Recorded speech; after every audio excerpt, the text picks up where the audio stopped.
Vous le savez, la prière de vêpres qui nous rassemble se célèbre en fin de journée, en fin d'après-midi. Mais cette prière n'est pas la dernière des prières du jour. Ce seront, dans quelques heures, les complis.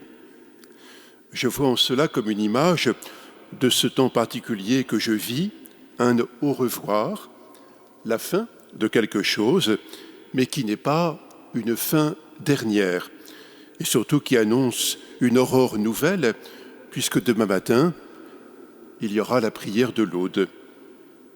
Pour le prêtre, l'évêque que je suis, il est bon que la dernière prière liturgique commune, avec vous tous dans la cathédrale, soit celle de la liturgie des heures.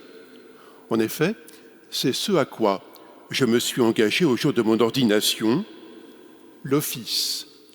L'office, au sens propre de ce terme, un office, c'est un travail pour la gloire de Dieu et le salut du monde. C'est la prière qui rythme la journée, qui fait recevoir des textes que l'on ne choisit pas, avant tout les psaumes. Ces psaumes qui mettent dans les cœurs tous les sentiments qui habitent la vie des femmes et des hommes pour lesquels j'ai reçu la mission, avec les prêtres et les diacres, et le devoir de prier. Ce soir, il ne me revient pas de tirer un bilan de mes années avec vous, encore moins de désigner ce qui devrait être fait pour le diocèse. Si je ne l'ai pas fait pendant toutes ces années, ce serait outrecuidant de le donner comme programme maintenant. Non, le sens de la prière, de toute prière, c'est de nous détourner de nous-mêmes, pour nous tourner ensemble vers Dieu, mais aussi pour nous tourner les uns vers les autres. La prière liturgique nous ouvre à plus que chacun de nous, plus que nos paroisses, que nos communautés, que nos groupes. Elle nous inscrit dans une Église qui nous précède et qui nous dépasse. La prière nous libère avant tout de la dictature du moi. Dictature du moi si présente à notre époque. Une dictature qui laisse penser que la vie pourrait être faite de satisfactions narcissiques permanentes. Et comme évidemment il n'en est rien, nos frustrations sont à la hauteur de nos attentes déçues. Chaque jour, les vêpres sont donc chantées au soir d'une journée. Aujourd'hui, c'est le soir du dimanche. Vous le savez bien, dans le calendrier chrétien, mais cette réalité se trouve dans les calendriers musulmans et juifs, le jour par excellence est le jour de la prière. Pour nous chrétiens, c'est le dimanche. Et pour nous, le dimanche, on peut le rappeler, ce n'est pas la fin du week-end. C'est plutôt le premier jour de la semaine. Le dimanche, c'est le jour de la résurrection du Seigneur, le jour où non pas les choses se terminent, mais le jour où les choses commencent. Le dimanche inaugure et annonce toute chose nouvelle. La foi chrétienne, comme les autres foi religieuses, nous établit dans un calendrier différent du calendrier de la vie ordinaire. Ceci signifie bien plus que des questions de date ou d'agenda, mais manifeste cette différence chrétienne qui doit s'exprimer en tout domaine.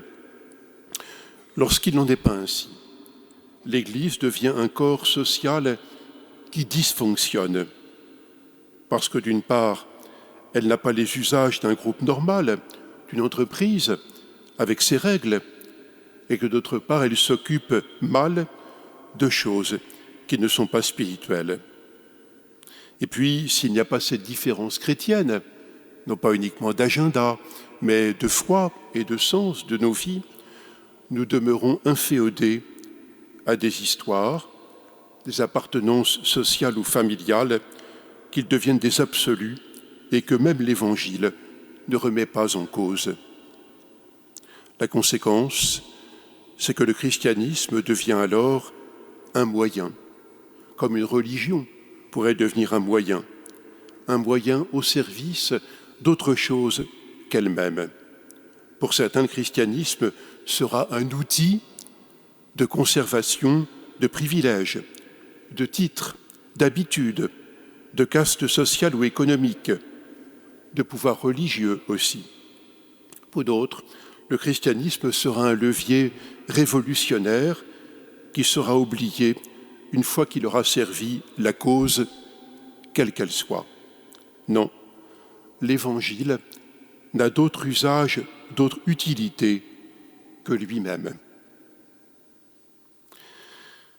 J'ai essayé d'être un évêque, d'abord parce que je n'ai pas candidaté, mais j'y ai été appelé, même si je n'avais et n'ai encore aucun goût pour exercer des responsabilités.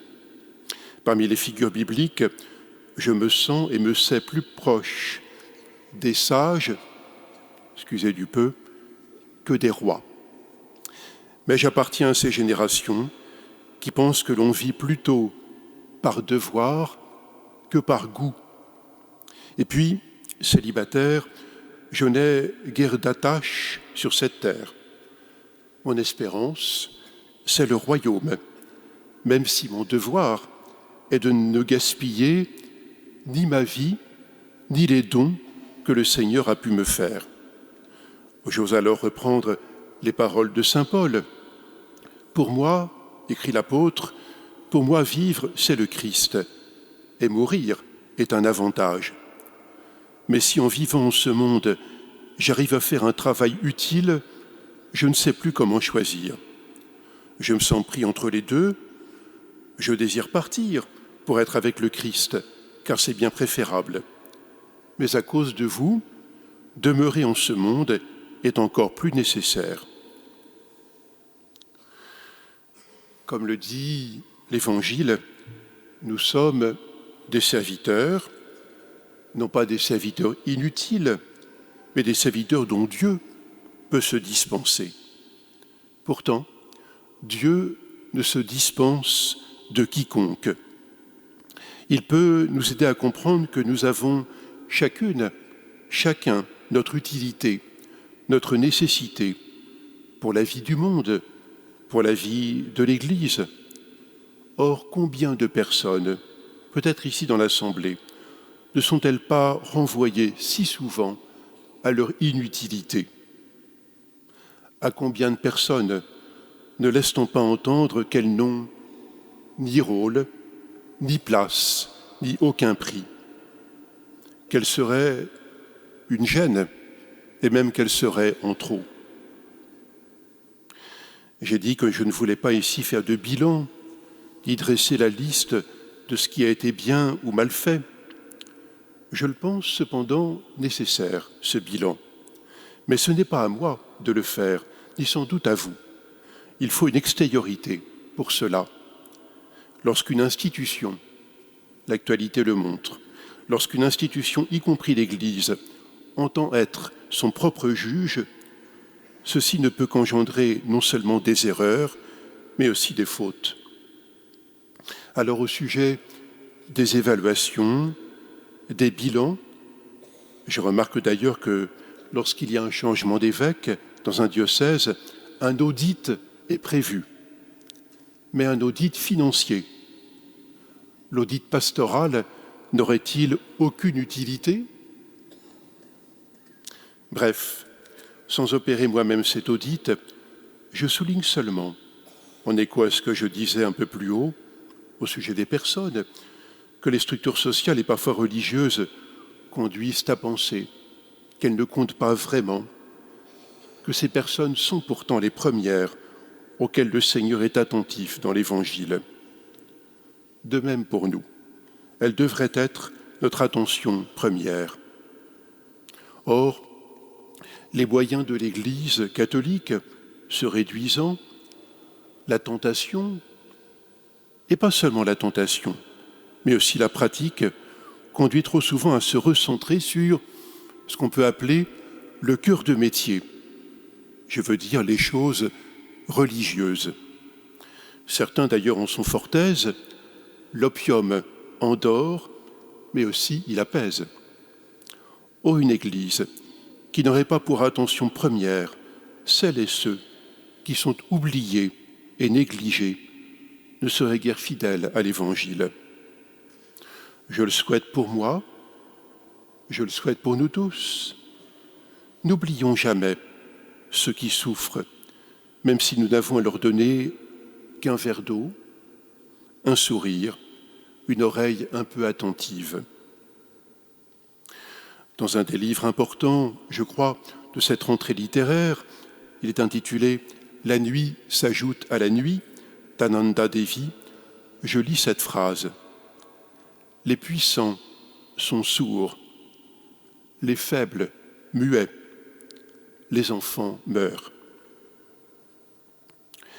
Ne soyons ni aveugles, ni sourds, ni muets, moins pour nous protéger nous-mêmes que pour laisser un peu plus de place à ceux qui n'en ont jamais.